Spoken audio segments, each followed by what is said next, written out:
მოგესალმებით, დღეს ორშაბათია და ჩვენი სამედიცინო გადაცემა თეთრი ორშაბათი კვლავ ეთერშია. დღევანდელ გადაცემაში ჩვენ ძალიან საინტერესო თემა გვაქვს, საუბრობთ სწორედ ისეთ თემაზე, რომელიც საზოგადოებაში კვლავ ტაბუ დადებულ თემად რჩება. თუმცა რეალურ ცხოვრებაში ის ძალიან მნიშვნელოვანია, ძალიან გავრცელებულია და უამრავი ადამიანის პრობლემას წარმოადგენს. ეს პრობლემა გახლავთ ერექციული დისფუნქცია, რომელიც 21 საუკუნეში ერთ-ერთ ძალიან გავრცელებულ პრობლემად გადაიქცა. რომელიც უამრავ მამაკაცს აწუხებს და მნიშვნელოვნად ზემოქმედებს მათ როგორც ფიზიკურ ჯანმრთელობაზე, ისე ემოციურ მდგომარეობაზე და სოციალურ მდგომარეობაზე. ჯანსაღი ინტიმური ცხოვრება მჭიდროდ უკავშირდება ადამიანის თვითშებასებას, ემოციურ სტაბილურობას და ზოგადად კეთილდღეობას. შესაბამისად, როდესაც ამ სფეროში პრობლემა ჩნდება, მას ყოველთვის თან ახლავს ხოლმე სხვადასხვა სახის ასე ვთქვათ, ემოციური ლაბილობა, სტრესი, პარტნიორთან ემოციური დისტანცია, გაუცხოება. სწორედ ამიტომ განსაკუთრებული მნიშვნელობა ენიჭება სწორედ შერჩეულ ექიმს, რომელიც მას მიაწვდის სათანადო ინფორმაციას, დროულ რეაგირებას მოახდენს და გაუწევს მას გარკვეულ დახმარებას. შესაბამისად, როგორ დავძლიოთ ეს პრობლემა? ჩვენ დღეს ამ პრობლემაზე სასაუბროთ. მოწვეული გვყავს პროფესორი, ექიმი, სექსოლოგი, მედიცინის აკადემიური დოქტორი ბატონი ზურაბ მარშანი. ბატონო ზურაბ, მოგესალმებით და მინდა გითხრათ, რომ ამდენი წლის განმავლობაში, რაც ჩვენი გადაცემა არსებობს, მსგავს ტაბუ დადებულ თემებზე ძალიან იშვიათად ვსაუბრობთ ხოლმე, სიმართლე რომ გითხრათ, ძირითადად ჩვენი საუბრის თემა შეეხება ონკოლოგიას, თერაპიის სხვადასხვა დარგებს, თუმცა ყოლია ექიმები, რომლებიც ფსიქოთერაპევტები, ფსიქოლოგები, ფსიქიატრები, რომელთა გადაცემა ძალიან პოპულარობით სარგებლობდა. მე მგონია, რომ ჩვენი დღევანდელი საუბარიც არ იქნება ნაკლებად პოპულარული და მინდა რომ საინტერესო ასე ვთქვათ. და მინდა მადლობა გადაგიხადოთ ჩვენთან მობრძანებისთვის. დიდი მადლობა პირიქით მოწვევისათვის. ბატონო, ეს ყველასთვის ცნობილი ამბავია, რომ ამ თემაზე სასაუბროთ ადამიანები იშვიათად მიმართავენ ექიმს. ძალიან ხშირად ეს თემა რჩება თემად, რომელიც შიგნი ოჯახში პრობლემა გადაუჭრელ პრობლემად მუსირებს და რომ შეიძლება ამის მოგვარება, ეს თემა არც კი განიხილება. რა ყოველი მეორე ადამიანს 20-დან 70 წლამდე გარკვეულად აწუხებს ეს პრობლემა და მართალია ეს სტატისტიკა, რაზედაც ჩვენ ხელი მიგვიწვდა? ნამდვილად ასეა. უპირველეს ყოვლისა დებამიბოძეთ კიდევ ერთხელ მადლობა მოგიწვნათ ხალბატონო ნინო და მივესალმებით ჩვენს მაყურებელს, მსმენელს. გეთანხმებით, რა თქმა უნდა, პრობლემა არის ისეთი, რომელიც აწუხებს აი მაგ რაოდენობის ადამიანებს. ეს დადასტურებულია სხვათა შორის უკვე ძალიან ცნობილი კვლევებით, ეპიდემიოლოგიური კვლევებით, მასაჩუსეტსის კვლევა ქვია მაგას, რომელიც 10,000-ობით ადამიანზე არის ჩატარებული რესპონდენტზე გამოკითხვით და პრინციპში 20-დან 50 წლის მამაკაცების 52% უჩივის ერექციის დარღვევას. ანუ აქვთ ერექციული დისფუნქცია. ასე რომ ეს აბსოლუტურად შეესაბამება სიმართლეს. ძალიან ხშირია. იცით, საერთოდ ზოგადად ეს ტერმინი, როგორც ყველა სხვა სამედიცინო ტერმინი, რამოდენიმე ვარიანტს მოიცავს, ხო, ასე ვთქვათ. რას ნიშნავს ზოგადად ერექციული დისფუნქცია და როგორ უნდა შეაფასოს ადამიანმა ეს პრობლემა? ნუ, ჯერ მაინც ცოტა ტერმინსაც განმარტავ. წინა წლებში, წინა საუკუნეში, უფრო სწორედ, გასულ საუკუნეში, ხშირად ერექციულ დისფუნქციას ეძახდნენ იმპოტენციას. დღესაც ზოგიერთი ამ ტერმინს ხმარობს, რაც სწორი არ არის ეს მოძებნებული. ისე ცოტა ადამიანი. ეს არის ერექციის დარღვევა, ანუ ერექციული დისფუნქცია. და ესე იგი, როცა ჩვენ ვამბობთ აი ამ პრობლემის სერიოზულობაზე და სიმძიმეზე, ძირითადად ეს დაკავშირებულია იმასთან, რომ ძალიან დიდი ტრავმატიზაცია ხდება პიროვნების, არა მარტო მამაკაცის, არამედ ქალის. იმიტომ რომ ეს ითვლება, ესე იგი, ერთ-ერთ ყველაზე უფრო დრამატულ და მწვავე სექსუალურ დისფუნქციად, ერექციულ დისფუნქცია, ერექციის დარღვევა. და შესაბამისად, აქ დიდი მნიშვნელობა აქვს დროულ დიაგნოსტიკას, ну დროული დიაგნოსტიკა ზოგს გონია რა თუნდა დიაგნოსტიკა გასაგებია ერექცია არა აქვს სექს ვერ ატარებს ხარისხო აქვს სექსი და ასე შემდეგ იმიტომ რომ ერექცია არის ასე ვთქვათ დარღვეული ეგრე არ არის იმიტომ რომ მთავარი ერექციული დისფუნქციის სწორმკურნალობაში არის დიაგნოსტიკა რომელიც საშუალებას იძლევა გავიგოთ ის ძირითადი მიზეზები მე მინდა ხაზი გაუსვა მიზეზები იმიტომ რომ ერთი მიზეზი არასოდეს არ იწვევს ერექციულ დისფუნქციას, მიზეზები არის რამდენიმე, მაგრამ ერთი არის ყოველთვის ძირითადი. და ამიტომაც ეს დიაგნოსტიკა საკმაოდ რთულია და ასეთ პირობებში, რა თქმა უნდა, დიდ მნიშვნელობას იძენს რამდენად კვალიფიცირებულ სპეციალისტთან მოხდება პაციენტი პირველად. კარგია, როდესაც მოხდება სექსოლოგთან, კვალიფიცირებულ სექსოლოგთან, იმიტომ რომ სექსუალური დისფუნქციის სპეციალისტია ის და თვითონაც ადამიანი, როდესაც აფიქსირებს აი ერექციის დარღვევას, არა? თქვენ ძალიან კარგი კითხვა დამისვით, აი რანაირად უნდა მიხვდეს და რა როდის უნდა ატეხოს განგაში ადამიანმა, ხო? მე ესე გავიგე. დიახ. ესე იგი საქმე რაშია, იცით? ხანდახან არის ესეთი ილუზორული შეხედულებები იმის თაობაზე. აი მე არა მაქვს არანაირი ერექციის დარღვევა, ისეთი მშვენიერი ერექცია მაქვს, არანაირი პრობლემა არ აქვს. როდესაც ჩაეძიები ესე პაციენტს, თურმე ის აფასებს მის ერექციას მასტურბაციის დროს. როცა მასტურბაცია ეს არ არის სექსუალური სექსი არ არის ეს არის სექსუალური აქტივობის სუროგატული ფორმა. და ერექციული ფუნქციის შეფასება შეიძლება მხოლოდ და მხოლოდ ასე ვთქვათ, პენეტრაციული სექსის მეშვეობით.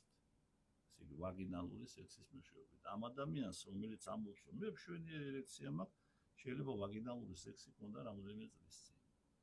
და ის, ასე ვთქვათ, არ არის ადეკვატური ამ თავის პრობლემასთან დაკავშირებით, არც ეკითხებს არ მიმართავს შეფასებაში, დიახ. და საერთოდ ესე იგი რა არის, იცით, კიდევ ერთი შეცდომა, ძალიან დიდი შეცდომა, რომელსაც უშუალოდ მამაკაცი, რომელსაც სოლის ყავს რეგულარული სექსის აქვს ყველაფერი. ის თვლის, რომ პრობლემა მხოლოდ მაშინ არის, როდესაც დაიწყება ფიასკოები. ფიასკო იტალიური სიტყვა ნიშნავს კატასტროფას, წარუმატებლობას, ხო? იტალიელები ფეხბურთთან მიმართებაში თვლიან მაგას, როგორც პარი სენ-ჟერმენს მოვიდა ფიასკო. ესე იგი, ამას უძახიან ფიასკოს, არ არის ეგრე. ფიასკო არის, როდესაც ვერ შედგა სქესობრივი აქტი, ანუ წარუმატებლობა, კატასტროფა. ხო და აი ეს არის, ესე იგი, პირველი განგაშის ზარი. არა, განგაშის ზარი უნდა იყოს მაშინ, როდესაც ხდება ეგრეთ წოდებული, აი სექსოლოგიური პრინციპი არის ასოს რიგიდობის, ანუ ასოს სიმკვრივის დაქვეითება, სიმკვრივის ხარისხის დაქვეითება. აი ეს უკვე არის ერექციის დარღვევა. ამ დროს შესაძლებელია წარმატებული სექსი და უფრო ხშირად წარმატებულათაც იწყება და მთავრდება, მაგრამ როდესაც ეს სიმკვრივე ნაკლებია, ვიდრე იყო ადრე, ეს უკვე ნიშნავს, რომ არის დაავადება, არის ერექციული დისფუნქცია და რა თქმა უნდა, უკეთესია მაგ დროს ჩარევა, ვიდრე მოგვიანებით, როცა დაიწყება ფიასკოები. თავისთავად, როგორც ყველა პრობლემა, შეიძლება ქონდეს რამოდენიმე გამომწვევი მიზეზი. ეს არ იყოს მხოლოდ ორგანული, ეს იყოს ემოციური, ფსიქოლოგიური და 1000 სხვა, ხო? რაც მათ შეიძლება მიგვიყვანოს. მაინტერესებს, როდესაც თქვენთან მოდის პაციენტი თუ აღიარებს ამ პრობლემას და მოდის ამ ჩივილით. როგორ იწყებთ მის გამოკვლევას? უჭირს აღიარება, უჭირს. აი ტიპიური შემთხვევა რა, ეს საქართველოს. მაგრამ თქვენთან რატომ მოვიდა მაშინ?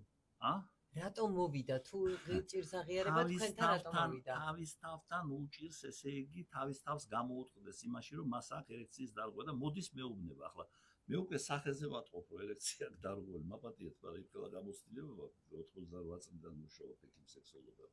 შეგვიძლია უკვე სახის გამომეტყველებითაც თქვა, რომ ერექცია დარღვეული რა. ისიც ახის მე დარღვეული მაქვს ეაკულაცია. მე ძალიან ადრე ვასრულებს იმას აქტს და მე ვიცი, რომ ეს არ არის ესე.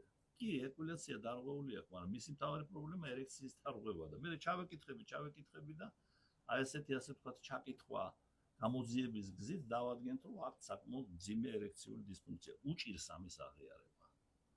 უჭირს. არადა ეს აღიარება აუცილებელია იმისათვის, რომ პრობლემა დავძლიოთ. და რაც შეეხება მიზეზს, არა, იცით რა, წინა საუკუნეს ისევ გადავწყვეტი. წინა საუკუნეში და ადრეულ პერიოდში ექიმებს მიაჩნდათ, რომ უპირატესად კი არა, თითქმის 100%-ში ფსიქოგენური ფაქტორებით იყო გამოწვეული ერექციის დარღვევა.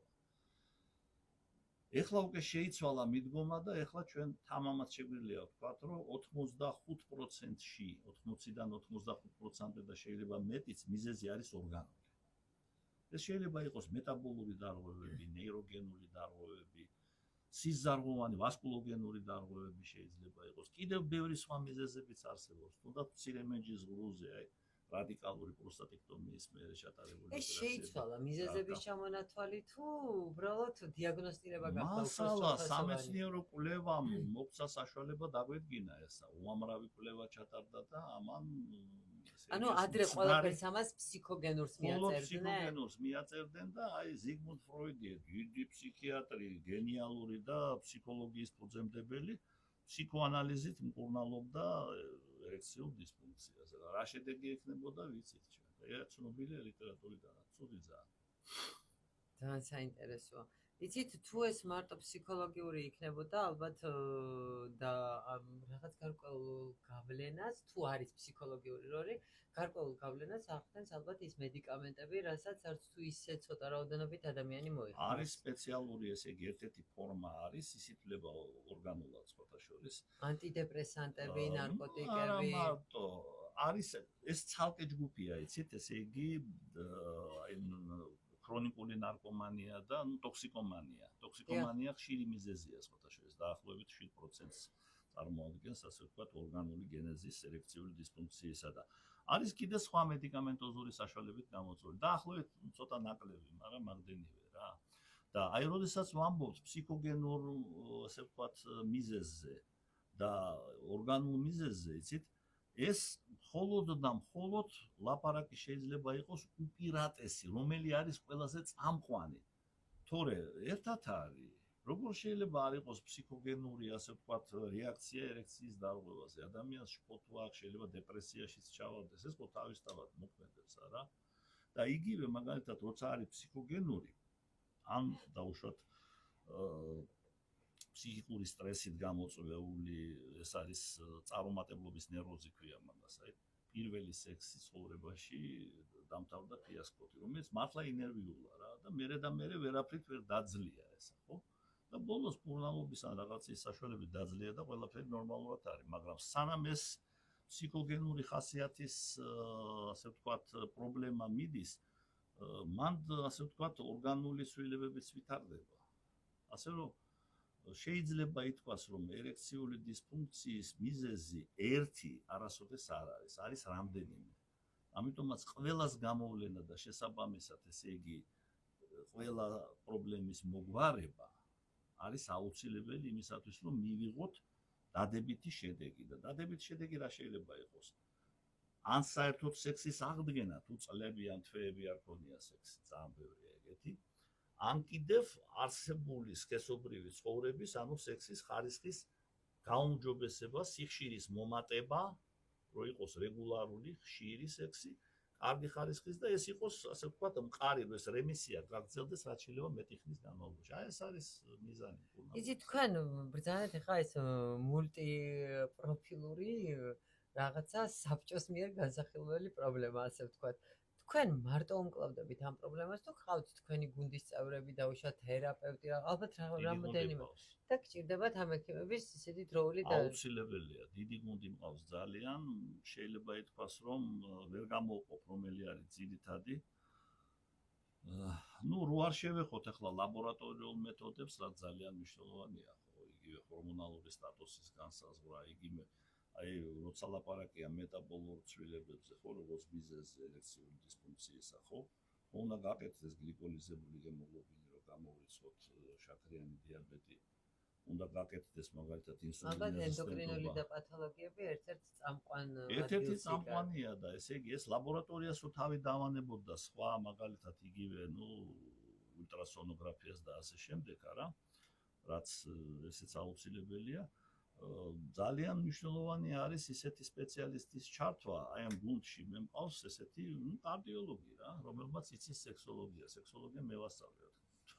ყველაზე დიდი სექსოლოგი იქნება კარდიოლოგებს შორის. ნამდვილად ესეა.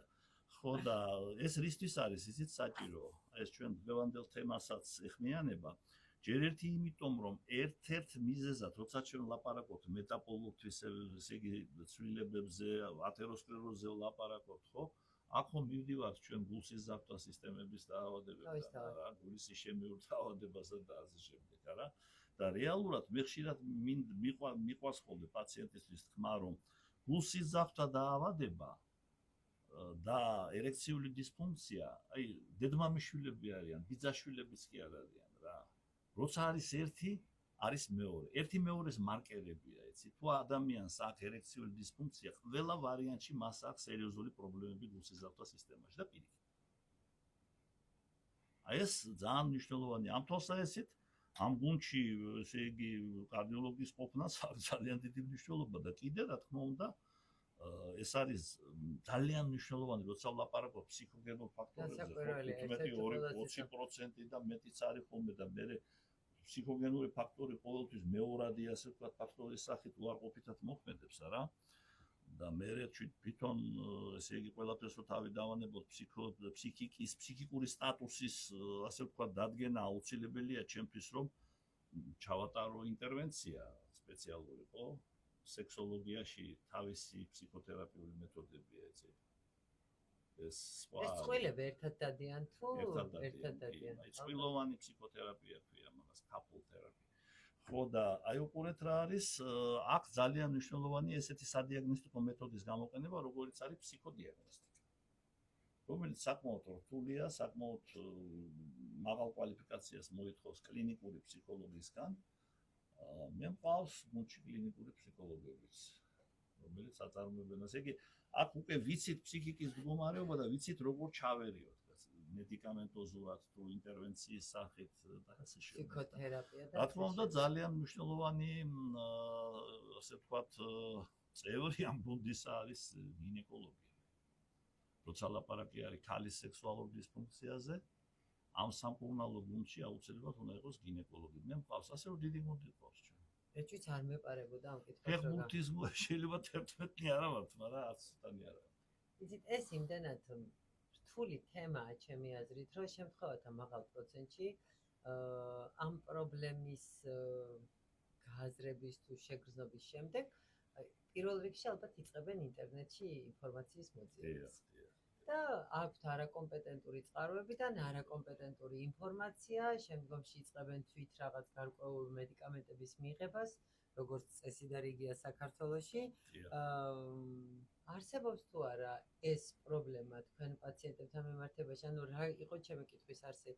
აი ადამიანი, რომელიც თავით მკურნალობას ეწევა, შემდგომში თქვენთან ვიზიტის დროს მას დრო აქვს დაკარგული, უფრო რთული ასეთი პაციენტების მკურნალობა თუ როგორ არის აქ? უამრავი მეთოდია, უამრავი ასე ვთქვათ შემთხვევა არის ესეთი და ეს ძალიან სამწუხაროა ჩემთვისაც და პაციენტისთვისაც რა თქმა უნდა. ადრე იყო რა, ეს ინფორმაცია არაკვალიფიცირებული არა და მავნე ინფორმაცია ქუჩიდან ვრცელდებოდა.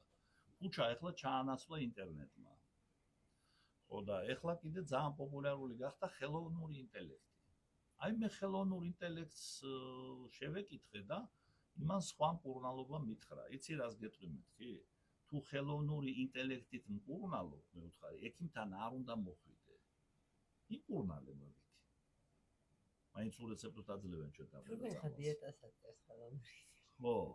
ასე რომ ეს მძიმე პრობლემაა და რაც შეეხება სხვადასხვა, ესე იგი, რა შვებიან, იცი, მე წინააღმდეგი არა ვარ ინტერნეტში შევიდეს და იქეძებოს ინფორმაცია, მაგრამ თუ ენები იცის არა, ქართულად არაფერი არ არის. ჩემი წიგნია მარტო და თუ იყიდიან იყიდება. ესე იგი, ქართულად არაფერი არ არის, არის უცხო ენებზე. თუ უცხო ენებს ფლობს, კი ბატონო, შევიდეს, მაგრამ შევიდეს და წაიკითხოს სამეცნიერო სტატიები და არა ვიღაც მაპატიეთ და მძიმე ფსიქიკურად დაავადებული ადამიანების ბლოგები რა, რომელიც რაღაც სისულელეებს წერენ, მავნებლობას წერენ. და ალბათ ეს მრავლად არსებობს ასე. ვაიმე, უამრავი. და აი მე წავიკითხე ესა და. რა თქმა უნდა პრობლემას მიქმნის რა. აი მოვიდა პაციენტი თქვენმა მულტიდისციპლინარულმა დიახ, საბჭომ განიხილა მისი მდგომარეობა, ჯგუფმა განიხილა მისი პრობლემა და შეჯერდით, რომ ეს არის დავუშვათ უპირატესად ორგანული პრობლემა. ასეთ დროს ალბათ ერთვება გარკვეული მედიკამენტები, ხო? რა თქმა უნდა, მაგრამ საერთოდ ჩვენ უნდა ვთქვათ, ესე იგი თვითონ აი ასე ვთქვათ, ფუნდამენტალურ საკითხს შევეხოთ. აი, როცა ლაპარაკია ერექციული დისფუნქციის მკურნალობაზე, არა უკვე მივედით მაგ მნიშვნელოვან საკითხზე. უნდა ვიცოდეთ და გავბიჯდოთ ერთმანეთისაგან ძალიან გავს საბრძოლო მოქმედებებს სხვათა შორის. საბრძოლო, განსაკუთრებით პოზიციურ, ასე ვთქვათ, საბრძოლო მოქმედებებს, პოზიციურ ომს გავს. არის ესე ვთქვათ, პირველი ხაზის თერაპია, ანუ ყველაზე წინა ხაზი რა, რომელიც პირველი იღებს დარტყმას. დარტყმა ვინ არის ახლა ჩვენი მტერი არის ერექციული დისფუნქცია. პირველი ხაზის თერაპია, ეს არის მედიკამენტოზური ფსიქოთერაპიული ინტერვენცია და შემდეგ კონსერვატიული თერაპია. თუ ის უშედეგო იქნება, სამწუხაროდ ხდება, ვაღიარებ რომ მეც მქონია შემთხვევები და პატიოსნად ვეუბნები ამის შესახებ, მაგრამ ეს არ არის განაჩენი, ეს არის ტრაგედია, იმიტომ რომ თუ პირველი ხაზი გაარღვია მოწინააღმდეგემ, ხო არის მეორე ხაზის დაცვა, თავდაცვა, ეს არის მეორე ხაზის თერაპია. ეს არის ინიექციური თერაპია, სადაც გამოიყენება ვაზოაქტიური ნივთიერებები და თუ იმანაც შედეგი არ მოგვცა, მესამე ხაზის თერაპია, ეს არის ფალო ენდოპროტეზირება, ანუ ქირურგიული მკურნალობა. მხოლოდ ფალო ენდოპროტეზირება, აი თანამედროვე პროტოკოლებში ხაზგასმულია ესა და ეს მართლა ეფექტური მეთოდია. პროტეზის ჩანერგვა ხდება და ეს როიტყვიან, თუ რა თქმა უნდა არ მოხდა პროტეზის, ასე ვთქვათ, მიუღებლობა ორგანიზმის მიერ, ესე იგი რაღაცა კონფლიქტი, ესე იგი იმუნოლოგიური და თუ არ გართულდა რაღაც სეპტიური გართულება თუ არ იქნა, მუშაობს შვედიურად გადასარევად. შეიძლება ითქვას, ჩვენ შეგვიძლია ვთქვათ, რომ ამ სამი ხაზის თერაპია ერთად იძლევა საშუალებას, რომ ჩვენ განვაცხადოთ, რომ 100%-ს უახლოვდება ერექციული დისფუნქციის მკურნალობა. თავარია მიმართო ექიმს. სპეციალისტს. მე არ მინდა ხა სხვა სპეციალობების ექიმებს გული დავწყვიტო.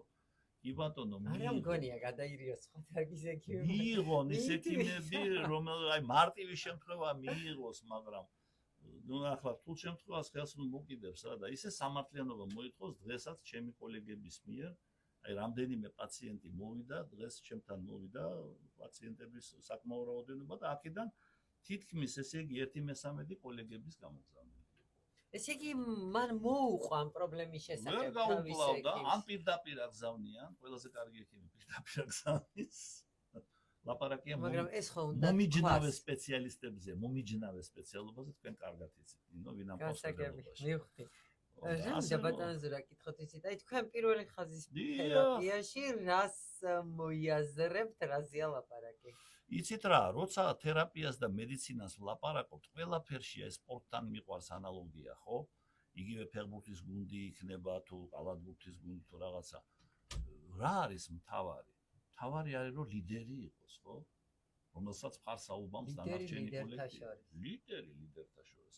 როცა ლაპარაკი არის პირველი ხაზის თერაპიაზე, ზოგს გონია რომ რაღაც ერთი პრეპარატი არა, ბატონო. მონოთერაპია ბუნებაში არ არსებობს, ყოველ შემთხვევაში სექსოლოგიაში. ეს არ არის სწორი. სექსოლოგიაში მკურნალობა პირველი ხაზის თერაპია ყოველთვის არის კომპლექსური, ეტაპობრივი, მაგრამ აქ რა თქმა უნდა არის ლიდერი რა, რომელმაც უნდა დააგვირგვინოს ეს მომზადება, აი როგორც ომის დროს, ესე იგი артиლერია მუშაობს, ასე ვთქვათ, ყრიაფრქვევები მუშაობს და ასე შემდეგ და ბოლოს გამანადგურებელი დარტყმა უნდა აწარმოოს ან ავიაციამ და ამ სარაკეტო იარაღმა. თუმცა ჭირდება კარგი სარდალი. სარდალი რა თქმა უნდა. ხო და აი ეს ასე ვთქვათ, სარაკეტო და ყველაზე მძლავრი იარაღი ეს არის ეგრეთ წოდებული ფოსფოდიესტერაზა 5-ის ინჰიბიტორები და ფოსფოდიესტერაზა 5-ის ინჰიბიტორებში პირველი ეს არის სილდენაფილი. აი სხვათა შორის ყოველთვის იძახოდნენ ხოლმე, აი რომის იმპერია როცა იყო, დემოკრატია აღარ იყო. მანამდე რომი 300 წელი დემოკრატიაში ცხოვრობდა და მერე გახდა იმპერია, ანუ ერთპიროვნული მმართველობა იმპერატორისა.